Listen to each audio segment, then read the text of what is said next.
یہ وہ پہلا قرآن مجید ہے، اصلی قرآن مجید جو میں نے لکھا ہے، صحیح کیا ہے۔ یہ پہلی کتاب اس کی چھپ کر آئی ہے۔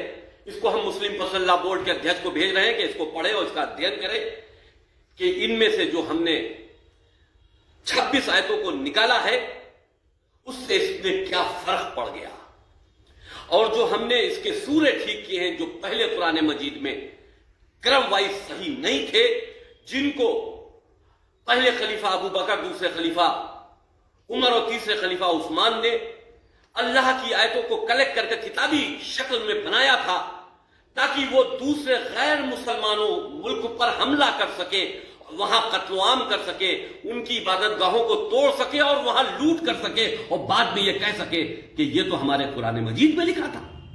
ہم نے ان 26 آیتوں کو اس طرح سے اس میں سے نکال دیا ہے، اور اب یہ اصلی وہ قرآن مجید ہے جو رسول اور رسول کے پریوار والے، جن کو ہم اہل بیت کہتے ہیں، حضرت علی سمیت اماموں تک، ان کے چرت پر آدھارت ہے، کیونکہ نہ رسول نے، نہ حضرت علی نے، نہ کسی بھی ان کی اولادوں میں کسی امام نے کسی کو یہ کہہ کر قتل نہیں کیا کہ یہ غیر مسلمان ہے، مشرک ہے اور کافر ہے، کیونکہ اس قرآن مجید میں مشرک و کافر غیر مسلمانوں کو کہا گیا ہے اور ان کو قتل کرنے کا آدیش دیا گیا ہے، وہ چاہے ہندو ہو، چاہے وہ کسی دھرم سے سمبندھت ہو، اگر قرآن نہیں مانتا ہے تو وہ مشرک و کافر ہے۔ اس لیے آتنکواد بڑھ رہا ہے۔ اس قرآن کو اگر صحیح طریقے سے نہیں پڑھا گیا تو یہ آتنکواد کبھی نہیں رک سکتا، کیونکہ مسلمان قرآن پڑھ کے آتنکوادی ہوتا چلا جا رہا ہے۔ اس اصلی قرآن مجید کو پڑھنا چاہیے اور ایسی آیتوں کو نکال باہر کر دینا چاہیے جو انسانیت کے لیے خطرہ ہو، جو انسان کو انسان سے دور کرتی ہو، جو آپس میں قتل و عام کو بڑھاوا دیتی ہوں۔ اسلام محبت کا مذہب ہے، ظلم و زیادتی کا مذہب نہیں ہے۔ آج تو ایک خبیث مردود، ایک گندی نالی کا کیڑا جس کو سنگھیوں نے پال رکھا ہے، نام تو مسلمان رکھا وسیم نام، لیکن ہے در حقیقت وہ سنگھیوں کا ایک بنگی۔ اس نے یہ قرآن کو الگ چھاپنے کی کوشش بھی کی اور آیتیں حذف کر کے 26 آیتیں ایک نیا قرآن شائع کرنے کی بات کیا۔ پہنچا کیا تمہارے پاس قرآن؟ کسی کے پاس آیا ہے قرآن؟ اس کے گھر والے بھی نہیں پڑھ سکے ہوں گے۔ اس کو شاید ہو سکتا ہے پوری انٹرنیٹ کی دنیا مدد کرے، ایپلیکیشن بنانے والی آئی ٹی ٹیم بھی مدد کر کے دے دے۔ میرا چیلنج ہے اس کی موت تک بھی یہ اس کا بنایا ہوا ایپلیکیشن چل نہیں سکے گا۔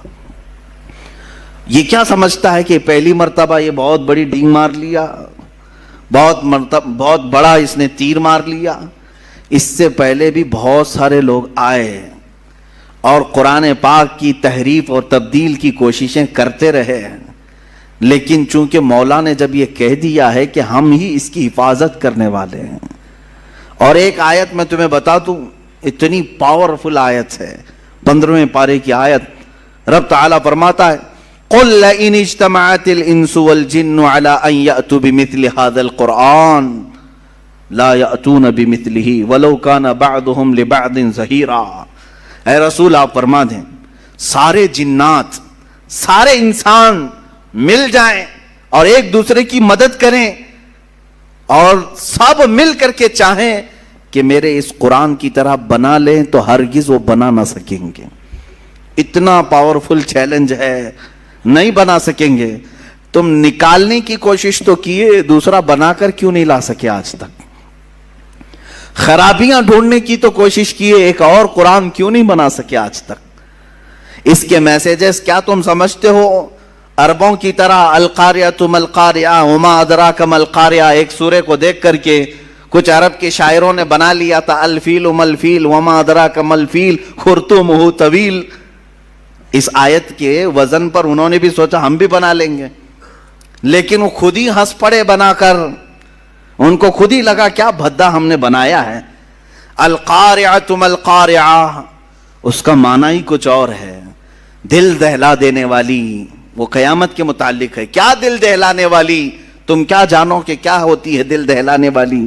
وہ قیامت کے منظر کو اللہ بیان فرما رہا ہے سورہ قاریہ میں، اور اس کے بدلے میں کچھ عرب کے جاہل شعرا بہت پیسے لے کر بنا کر لائے تھے کہ ہم بھی اسی ٹائپ کا کچھ بناتے ہیں.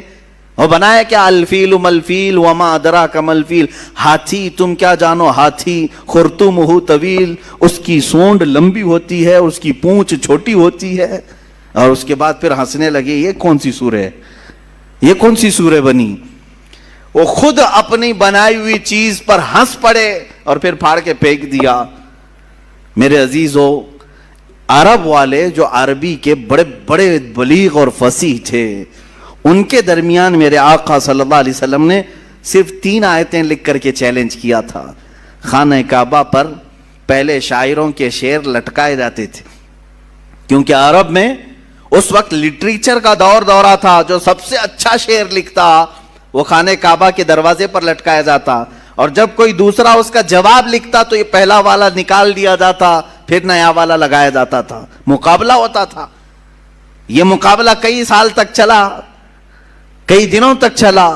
جب قرآن پاک کی 3 آیتیں میرے آقا صلی اللہ علیہ وسلم نے لے جا کر کے لگایا، انا اعطیناک الکوثر فصل لربک وانحر ان شانئک هو الابتر. 3 ہی چھوٹی آیتیں ہیں، چھوٹی آیتیں، اور قرآن پاک کی سب سے چھوٹی سورہ بھی ہے.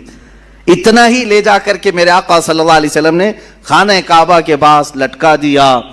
اب عربوں کو تکلیف ہوئی کہ اس کا جواب تو ہونا چاہیے.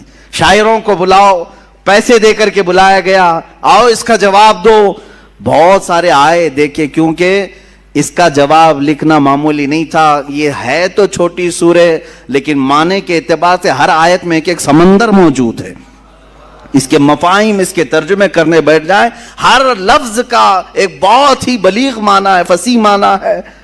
تو ایک بہت بڑا شاعر آیا، اس نے کہا میں جواب لکھ دیتا ہوں. اس نے اس کے نیچے اپنی جانب سے لکھ دیا ما ھذا کلام البشر.